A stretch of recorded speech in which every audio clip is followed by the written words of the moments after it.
2026. Sona 2026. Secretary, good morning. Si Danny Buenafe sa Kabayan. Good morning, Danny. Good morning sa lahat. Maraming salamat. Secretary, alam ko, very busy ho kayo ngayon. Siyempre, dahil ho, SONA na ho sa Lunes. Kanina, pinilayout namin yung part ng SONA ng Pangulo. Isa ho sa mga direktiba niya, itong siyempre, pag-igihin yung peace and order natin at siyempre, yung good governance dyan sa mga local government units. With the very low trust rating ho ng Pangulo ngayon, ano ho ba ang hakbang na ginagawa nyo? Dahil kayo may hawak nitong DILG ngayon, Secretary. Well, I'm proud to say, ongoing ang ano namin ngayon, yung command conference. Ang Safer Cities Initiative since April 2026 to June 2026, nagkaroon tayo ng 30% reduction in focus crimes. So, much nag-improve ang peace and order ng bansa. Of course, meron tayong mga high-profile na nangyayari.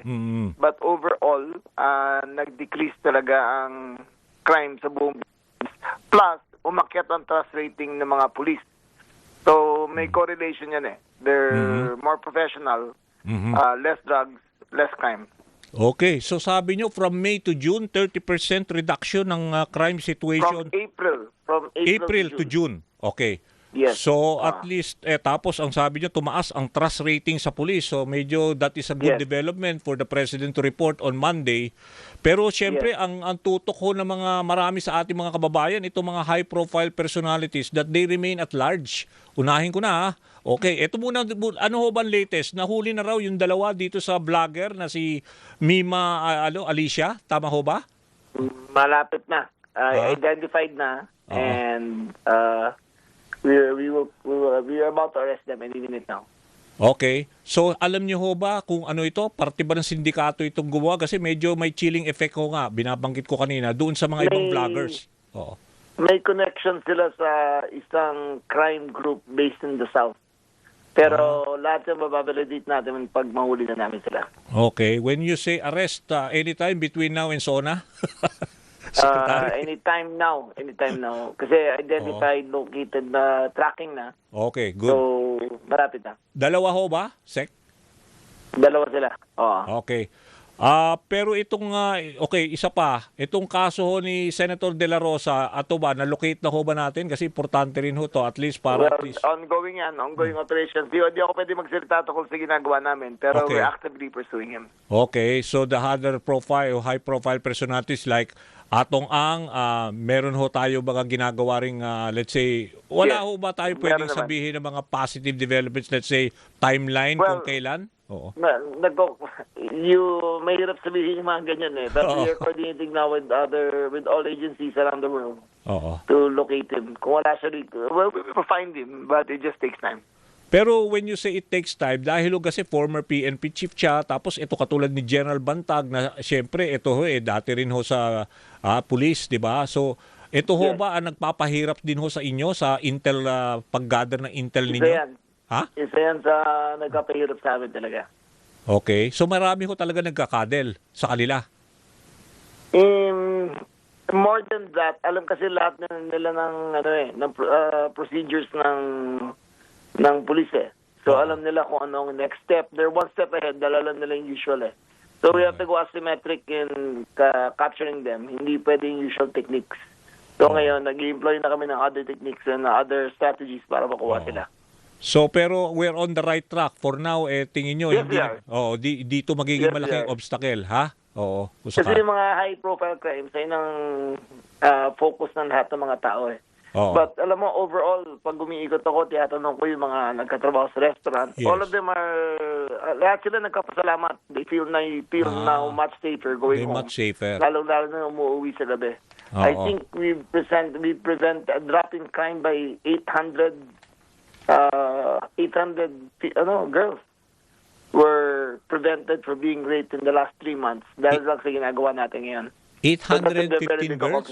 Tama ba, Sec? Yung girls na supposedly targeted for rape, at least na prevent natin? Yes, it dropped by 800%. 800%. Okay. So, dahil yan sa ginagawa namin hakbang. Okay. Secretary, ano ba ang latest din natin in terms of relationship with Interpol regarding sa pag-locate naman ho kay Saldico? We've made inroads, tuloy ang communications namin. Oo. We should hear about within the next 4 weeks siguro malalaman natin yung tungkol sa Within the month? sa Blue Oh. Notice. Within the month? Within the month. Within next month.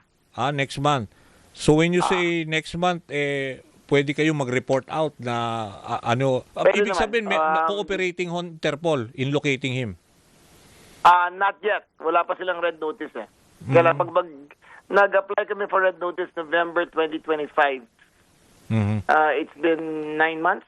Tagal Hindi pa rin na, nila oo. binibigay sa atin eh. Oo. It's the longest one kasi dati Oo. yung kay Atong within 1 month, yung kay Oo.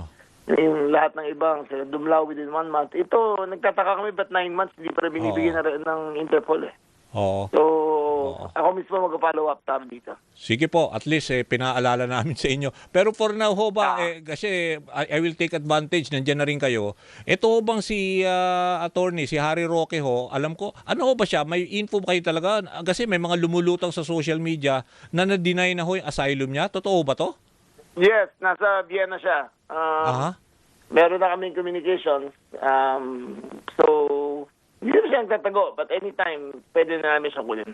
Ganun ba? So when you say anytime kunin, how soon do we expect? At saka ano hong progress ngayon na investigation? Human trafficking ang kaso niya eh. So, we will check again kung issuing red warrant para sa kanya, red notice. Once that is issued, then we have available na siya para kunin talaga.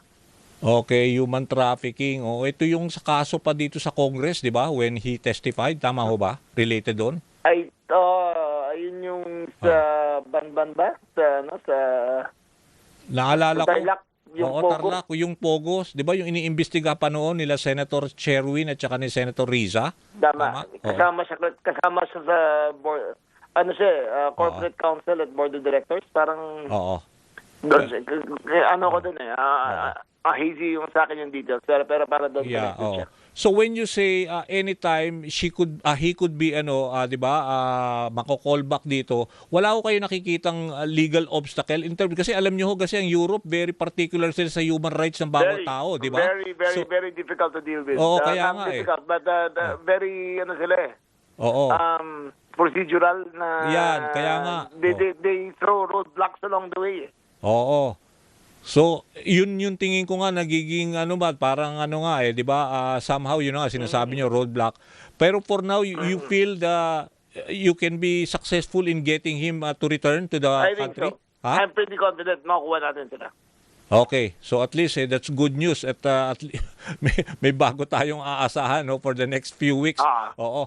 Pero itong nangyayari sa PICC ngayon na may ASEAN Summit, meron daw konting gulo kanina. Meron ka na bang info kung ano ho bang handle natin dito? Marit lang naman, the usual demonstrators, pero it should be okay. Wala, nothing of great concern. Okay. Ito ho bang binanggit ho ng Pangulo kanina na pinilayout namin yung sa zona niya, sinabi niya kasi yung ilang mga local government units natin, yung mga tungkol sa mga corruption dyan sa mga infra projects, katulad yung mga tulay na bumagsak. Naalala niyo ba yun? Binanggit niya sa last year zona. Tapos he directed you in particular at saka ilang mga agencies na silipin nyo itong mga anomalya dyan sa mga... Oo. We're on it. Doon na kami. Oo. Magbibigay kami sa kanya ng comprehensive report within the next few weeks. Okay. Bago kita bitawan, Secretary, ano ho ba ang pwede nyong, let's say, pwede pang gawin para ma-improve ho ang trust rating, performance rating ho ng Pangulo na medyo talagang sumasadsad ho lately? Well, a lot of it is political eh. So, in that case, hindi ako nakikita masyado.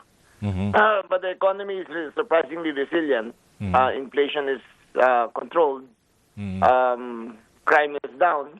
So, a lot of it is dahil sa politika yan eh. So, I think with the resolution of some cases, with the arrest of some more wanted persons, with the conclusion of the floodgate control, tingin ko, aakit ulit yan. So at least very challenging as part of your role dahil kayo DILG, Secretary, Peace and Order, tsaka local government units. Ito it's pa. never not challenging. Okay, anyway, Secretary, itong Iglesia ni Cristo ho, magkakaroon ho ng rally yata Friday at saka sa SONA.